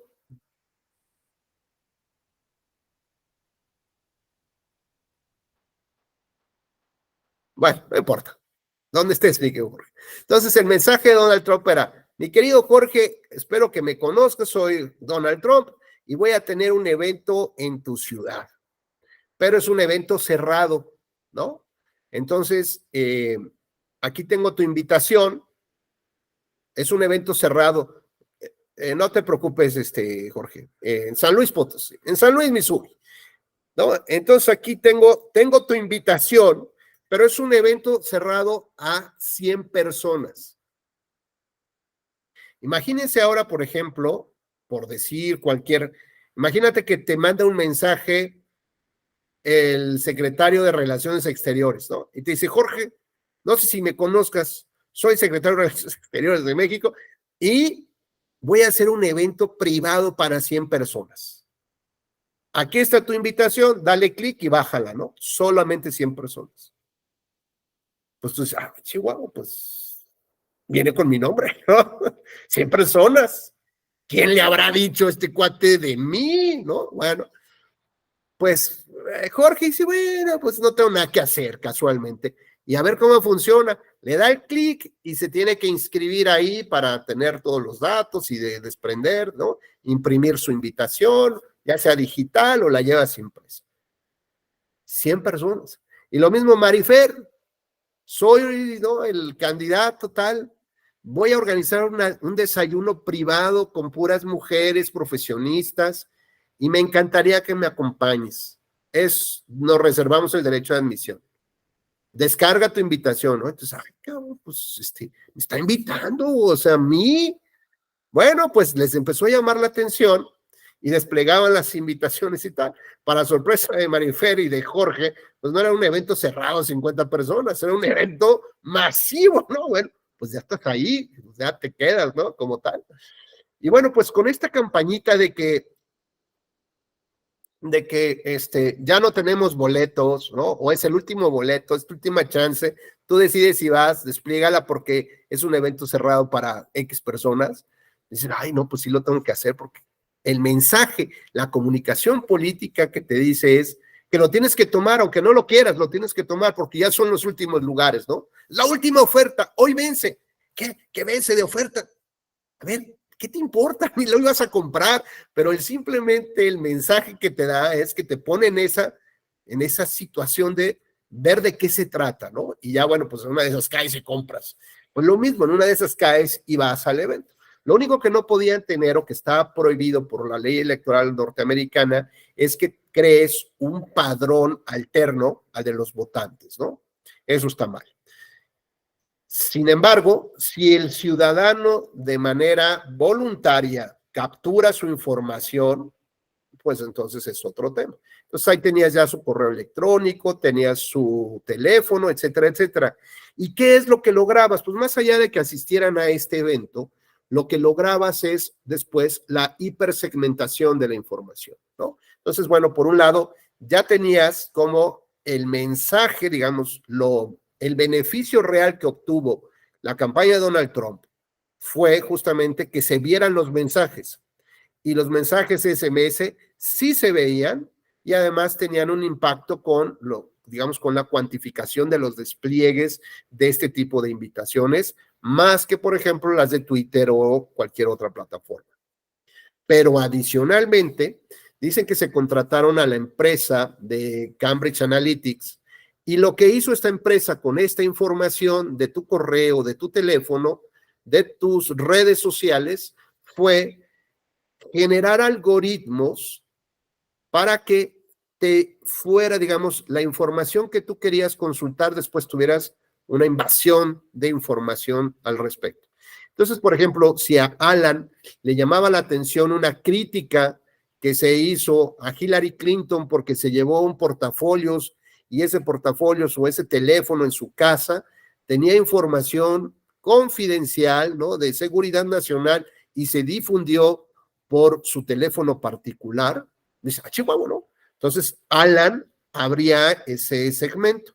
Bueno, en automático estos algoritmos junto a la base de datos que ya tenías, resulta que Alan era un prospecto de crítica hacia el Partido Demócrata y la candidata.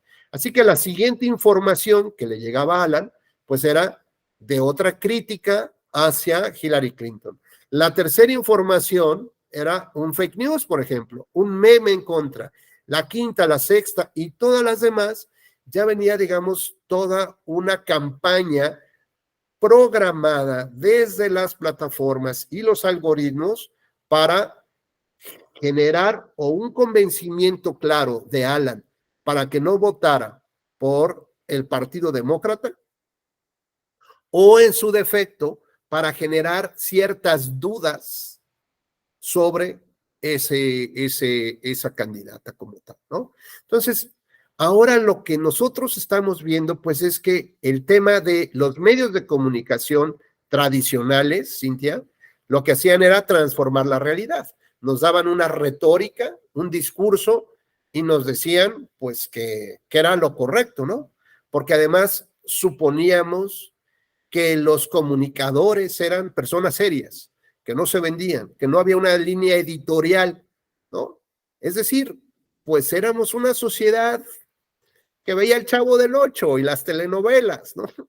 Entonces, pues no era una sociedad muy evolucionada, digamos, en la crítica política, en la madurez cívica, ¿no? Como Alan está ahora trabajando con sus chicos.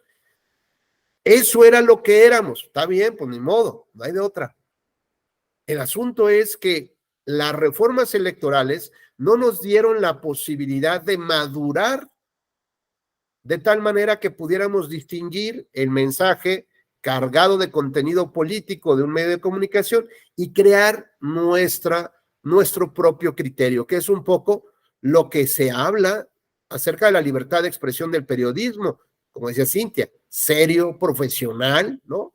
Un verdadero periodismo y no la manipulación de preguntas ad hoc, ¿no? Y que, pues es que si no quiero que el servidor público hable del fraude que le acaban de detectar, pues le pregunto, ¿no? Que, oiga, ¿y usted cómo le hace para mantenerse joven y guapo? Entonces, bueno, pues eso de qué se trata. El tema que se va transformando ahora y que ya nos va, digamos, colocando en este estado de cosas, es que ahora también, así como antes los medios de comunicación tradicionales manipulaban tanto el número de spots, el contenido de los spots, la percepción que se quería dar sobre la imagen, pues ahora son las plataformas digitales. Y estas plataformas digitales utilizan algoritmos y utilizan la inteligencia artificial para crear, de hecho, un discurso diferente a datos objetivos, datos duros sobre los cuales todos deberíamos de estar platicando, discutiendo, cuestionando sobre datos reales, datos duros y objetivos. Pero lo que hace hoy la posverdad es cambiar la retórica. La posverdad justamente surge como estos mecanismos de confusión de comunicación política, de confusión de comunicación política, para crear un mundo alterno de discusión, ¿no? Y ese mundo alterno de discusión fue proporcionado por el gobierno ruso, por Cambridge Analytics y por muchos otros influencers, que lo que hacían era desviar la ruta de la información para que la discusión nacional en las redes sociales fuera sobre otro tema y no exactamente sobre los temas que nos interesa debatir a la sociedad como tal. Quiero ponerles, voy a ver si puedo encontrar aquí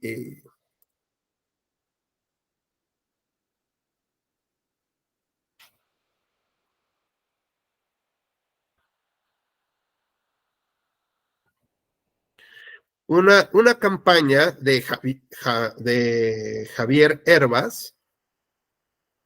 Déjenme ver si por acá lo tengo.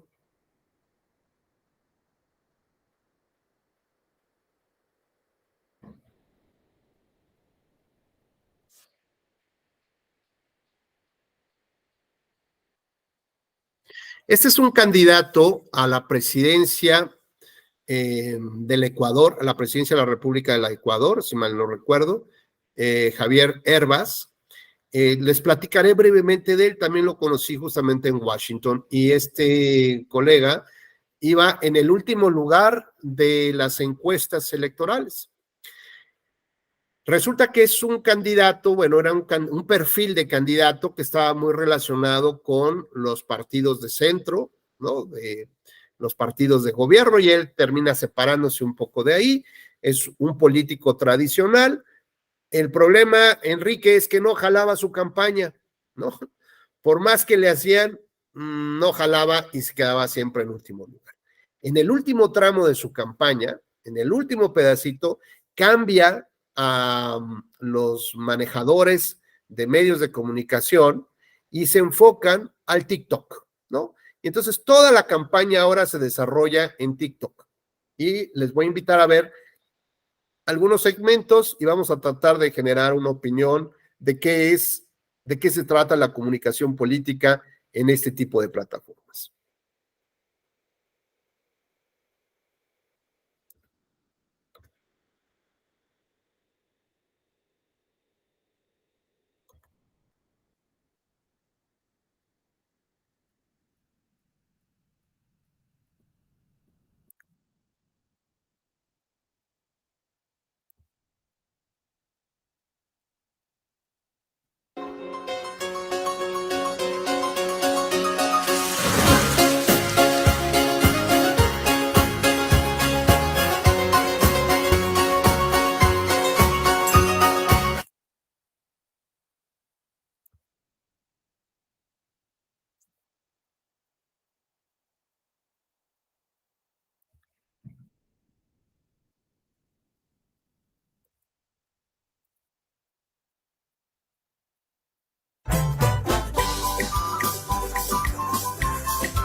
La familia Hervas les desea una muy feliz Navidad.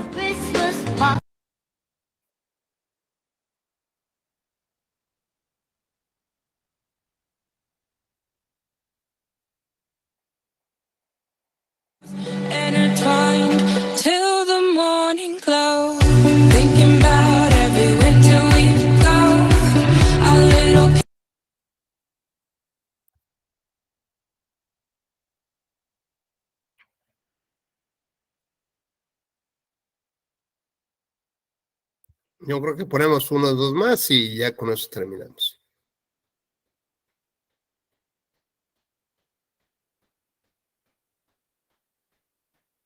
Queda 1% y lo usaré solo para decirte lo mucho que lo siento. Queda 1%. Materia prima, calidad, determinación, trabajo duro y mucho esfuerzo son las semillas del éxito de todos los emprendedores. Materia prima. La fanesca es un plato tradicional en honor a los 12 apóstoles. Es una sopa que tiene varios ingredientes.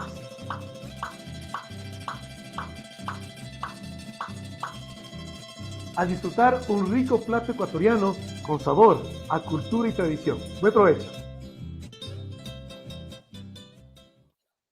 Recuerda, debemos estar preparados ante posibles desastres naturales. Linterna, radio, pilas, comidas en conserva, barras energéticas, una botella de agua, juego de ropa, una manta, botiquín de primeros auxilios, paños húmedos, mascarillas. Este 14 de febrero...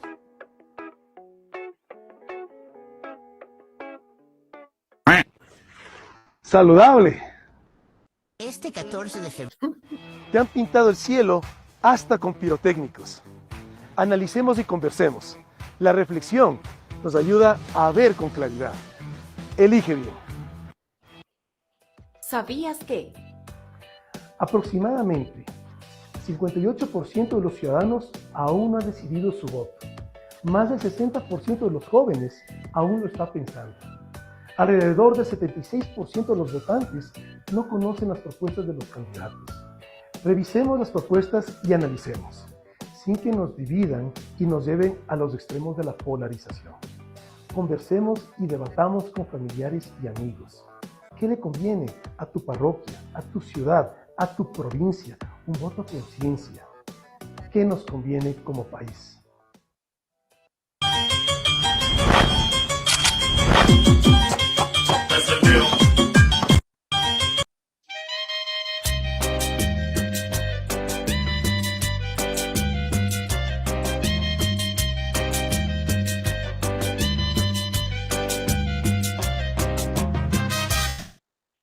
Bueno, pues creo que es una pequeña muestrecita de lo que fue el último periodo de campaña de Javier Herbas.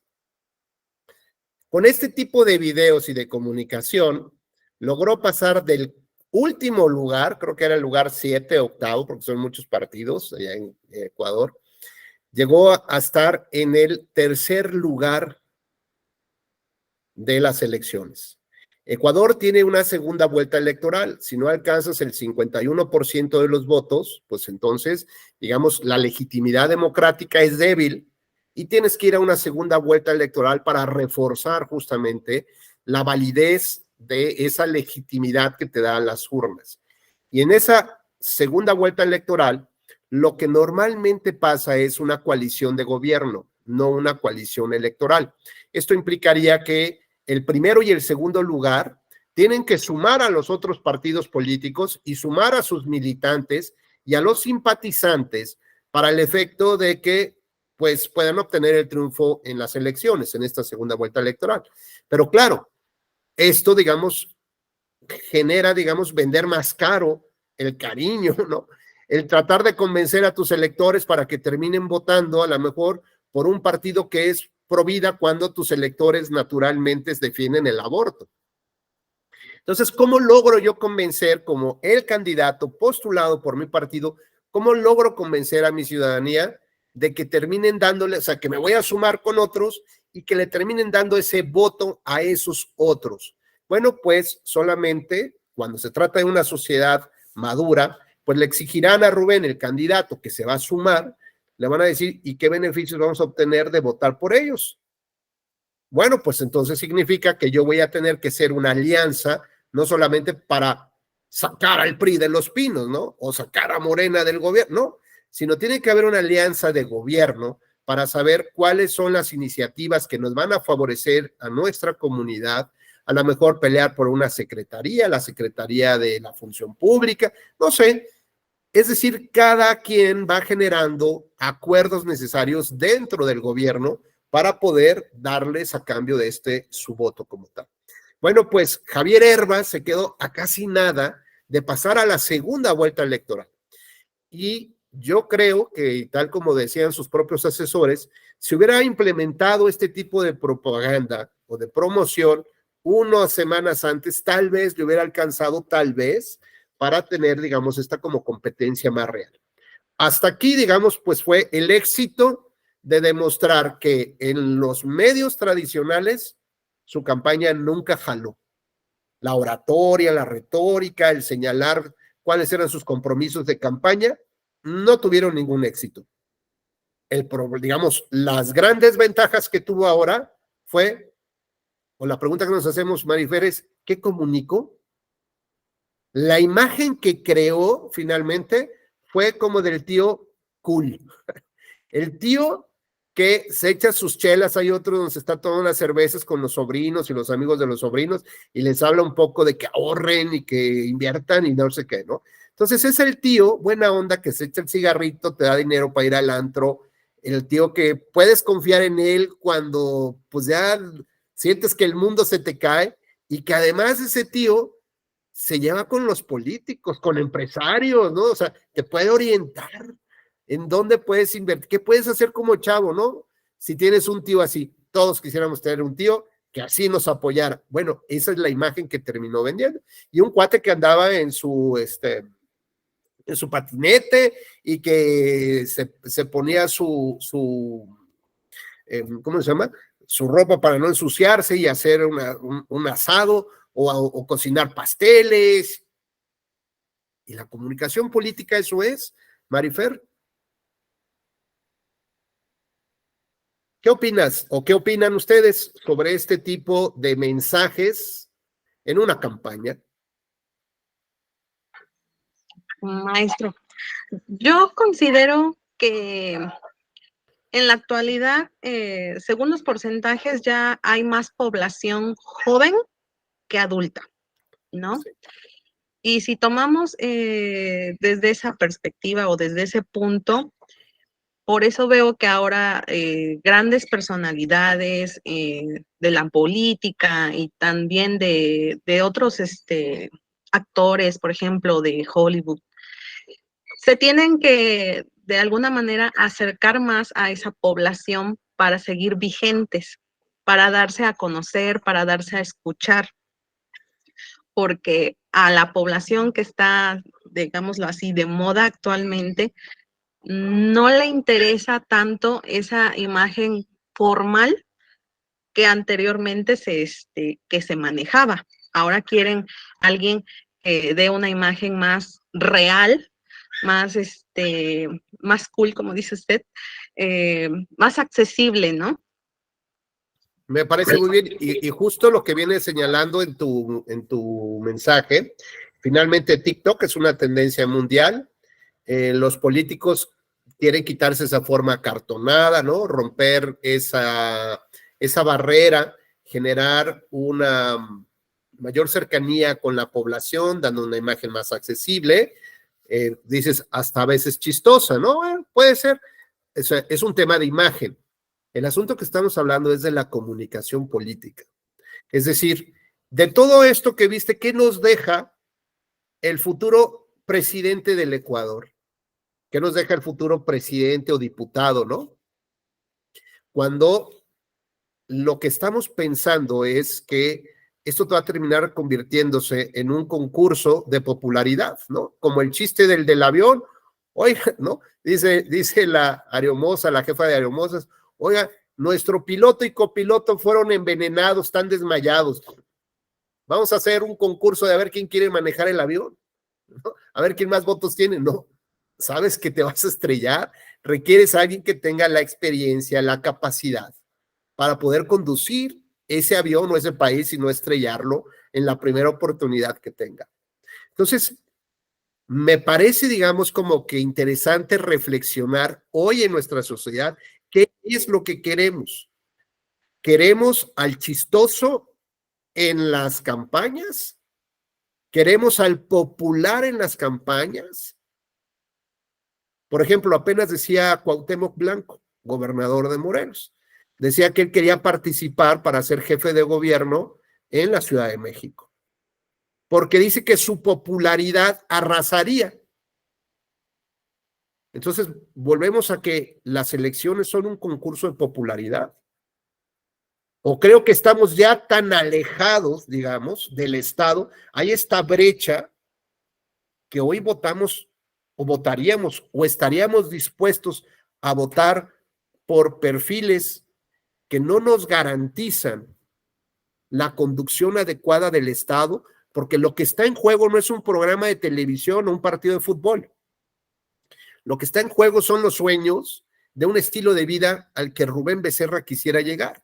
Y ya les platiqué, mi estilo de vida, ¿cuál es? Es algo que yo ya perdí, que yo no tengo. Soy papá de 3 niñas, 2 en edad universitaria y una ya va a pasar a la prepa.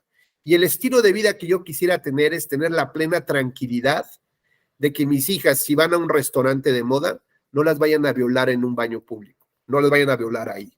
Que si van a pedir trabajo, no las vayan a acosar laboralmente o sexualmente. Que puedan tomar un transporte público para llegar, sea que vivan conmigo, que el departamento donde ellas vivan, que tengan esa tranquilidad. Que si tienen ganas de ir a correr a la 1 de la mañana, que nadie las vaya a secuestrar, a violar, que si quieren tomar el transporte, no un camión para ir de vacaciones a Zacatecas o Acapulco, pues que no se los vayan a incendiar, ¿no? Es decir, que el novio que tengan, ¿no? El susodicho, ¿no? No las vaya a violentar desde la época del noviazgo.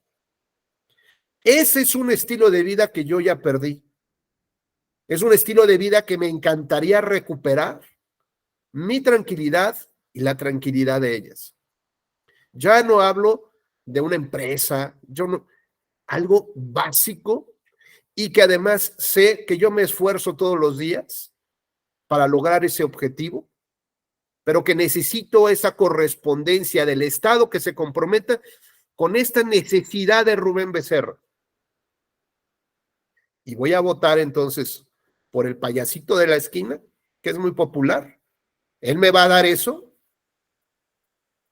Claro que no.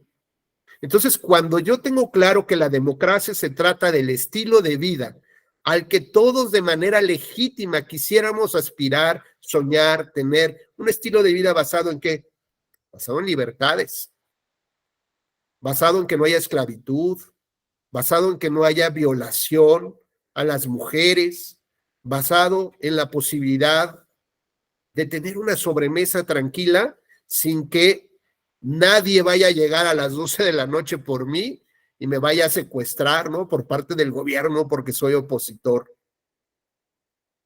Porque yo no creo, por ejemplo, en un estilo de vida en el que se utilice las fiscalías, ¿no? Para fabricar expedientes y tener a la gente en la cárcel. Y a ver cómo sales y cuándo sales. Pues échate 17 años, ¿no? Como el asunto que acaba de resolver la Corte Interamericana de un mexicano, 17 años en la cárcel sin dictarle sentencia, con interposición de casi 100 recursos judiciales locales y federales. Siento que confío en mis autoridades, se me para un de tránsito y me da pavor, se me para la policía auxiliar, hombre, que me alcance la Guardia Nacional en la carretera, no, hombre, ni de loco. ¿Y por qué tengo que tener pavor de las autoridades? Porque la percepción que tengo es de una gran corrupción y de impunidad de las autoridades. Ese es el estilo de vida que yo quiero tener, perdónenme, yo no quiero eso. Si yo les dijera, oye Miriam, en 10 años, ¿qué estarías haciendo? O sea, imagínate que ahorita de repente se abre aquí tu pantalla, ¿no? Y aparece la Miriam dentro de 10 años. No, pues entonces Miriam, wow, ¿no? Órale, Miriam, estás con todo, qué padre estilo de vida. Y tú dices, sí, la Miriam, ¿no? Del futuro te dice, sigue por donde vas, nada más ajusta un par de tuerquitas por ahí, aléjate de esa mala vibra, esa persona tóxica y enfócate, invierte aquí y allá y ya sabes, ¿no? Un poco ese rollo. Entonces está padrísimo lo que Miriam ve de su Miriam del futuro. Pero imagínate otro universo alterno, ¿no? Y entonces está Miriam corriendo. Oye, Miriam, ¿qué haces? No, espérame, no tengo tiempo. ¿Por qué? Porque me están persiguiendo la Guardia Nacional. ¿Qué hiciste? Nada, pues nada más me opuse, di una clase y ya me están cayendo, ¿no? Como tal. Y al ratito, ya. Oye, Miriam, te doy consejo. Empieza a ahorrar para los abogados. Vamos a pasar varios años en la cárcel. Entonces, a ver, no creo que nadie esté pensando en un futuro distópico, ¿no? Nadie está pensando en que va a ser perseguido por zombies, ni extraterrestres, ni por ninguna policía. Creo que el estilo de vida es un estilo de vida de mejora a lo que nosotros tenemos. Por lo menos de poder compartir el mismo estilo de vida, el mejor que tuvimos en nuestra época, para nuestra familia. Por lo menos que tengan lo mismo. Y yo necesito un interlocutor natural con el Estado para recordarle que en eso tiene que ponerse a trabajar, que esos son los resultados que le pido. Pero si ese interlocutor, que es el sistema de partidos políticos, solamente le gusta acariciar el poder, acercarse a los poderosos, ver cómo negocia con el nuevo gobierno, o generamos alianzas, ¿para qué? Para no perder nuestros privilegios. ¿Y eso qué implica? Renunciar a la soberanía de decidir quiénes son nuestros candidatos, porque nos los tiene que palomear el Señor, ¿no? En un gran mapa nacional nos van a autorizar dónde podemos competir, con quién podemos competir y dónde nos autorizan a ganar. Entonces, bueno, pues esto ya fracasó, ¿no? Donde la oposición se siente así a negociar con el gobernador, y miren que un gobernador así me lo dijo. Él se sentaba con los presidentes de los partidos políticos y diputados de oposición y les decía, a ver, ¿quiénes son tus candidatos? Este no, este sí, este no. Aquí ganas y aquí pierdes y aquí que se maten entre ellos. ¿Estás de acuerdo? Toma tus sobres, pasa la ventanilla. Con esa facilidad. ¿Y a quién se lo decía? ¿No? Bueno, ¿cómo sales de ahí y ves a la oposición tomando un discurso? ¡Oh, nosotros! ¿No? En contra. A ver, y todos pasaban, ¿no? Tenía la misma credencial de miembro activo, honorario, ¿de qué? Pues no sé, creo que hasta tenían los mismos relojes, ¿no? Varios, las mismas computadoras, los mismos viajes. ¿Por qué? Porque se vendían al poder. Entonces, cuando eso está pasando desde hace un poquitos años que lo notas más, de manera más cínica, porque a lo mejor siempre pasaba, ¿no? Pero estaba más oculto y ahora de manera abierta se hace como tal. La pregunta es, ¿dónde quedan los sueños de Rubén Becerra para su familia? Y los de Cintia, y los de Jorge, y los de Enrique. ¿Dónde quedan? ¿Votando por el payasito de la esquina? ¿Votando por ver quién tiene más popularidad? Cuestiona, digamos, este tipo de campañas, pues está bien. Como dice Marifer, bueno, pues es un tema también de imagen para romper, pero se les está olvidando el fondo.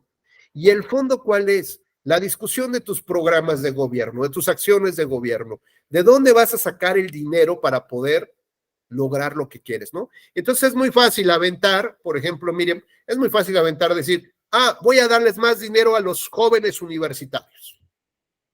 Padrísimo. ¿Quién no quiere lana? ¿No? La pregunta que deberíamos hacer es, oye, está padre, ¿de dónde la vas a sacar? Pues ¿sabes qué? Pues es que voy a quitar el sistema de salud y ahí voy a desviar una parte para usted. Entonces, espérame, tengo una abuela, un papá enfermo, o yo si me enfermo después, ¿cómo le hago? No, pues sí, ¿verdad? O a lo mejor te dices, ¿sabes qué? Se lo voy a quitar de la jubilación de Alan. O sea, yo, si fuera francés, en 2 años, con la reforma de jubilación, me estaría jubilando. A los 56 años me estaría yo jubilando, porque a los 54 se los subieron a 56. Me estaría yo jubilando. Aquí tengo que pasar a los 66 o a los casi 70 años para poder jubilarme. Y la pregunta es, ¿quién va a pagar la jubilación de Ricardo, de Enrique, que se ven muy jóvenes, de Juan Ignacio? Digo, las fotos se ven muy jovencillos. A lo mejor son tragaños. Pero en 30 años, ¿saben quién se las va a pagar? ¡Nadie! Va a desaparecer las jubilaciones. Y entonces sí, preocúpate. Cuando estés ya así medio tocador, ¿no? Que ya te duelen las rodillas y eso, ¿de dónde vas a sacar lana? Y ahorita falta mucho para que eso pase. Pero va a llegar. Y cuando le dices eso a una generación de jóvenes que están saliendo de la universidad, que les dices, oye, ¿tú eres gente consciente? Sí, ok. ¿Te preocupa tu futuro? Pues obvio, claro que me preocupa. Bueno, pues cuando llegue tu futuro, vas a estar más fregado que los que están ahorita fregados. Y una jubilación de 4,000 o de 5,000 pesos mensuales, pues para muchos no sirve de mucho, para otros servirá de algo, ¿no? Como podemos observar entonces, necesitamos reflexionar sobre qué es la comunicación política, qué debemos exigir como sociedad de esa comunicación política y no verlo solamente enfocado hacia los intereses de grupo, de partidos y de candidatos. Siempre hay que tener una mirada más lejos, una mirada que permita proteger justamente a la democracia representativa y a los sueños de todos los que estamos aquí y al igual que de sus familias. Pues hasta aquí nuestra charla del día de hoy. Muchas gracias por su participación, muy gentiles de haberme acompañado. Para mí es un verdadero placer. Ojalá y esto sirva para seguir reflexionando sobre estos tópicos y estoy seguro que nos veremos pues muy pronto. Ya sé que son reincidentes en estos cursos de la Escuela Judicial Electoral. Pues me da mucho gusto saludarlos y les deseo que tengan un excelente día. Muchas gracias. Cuídense mucho.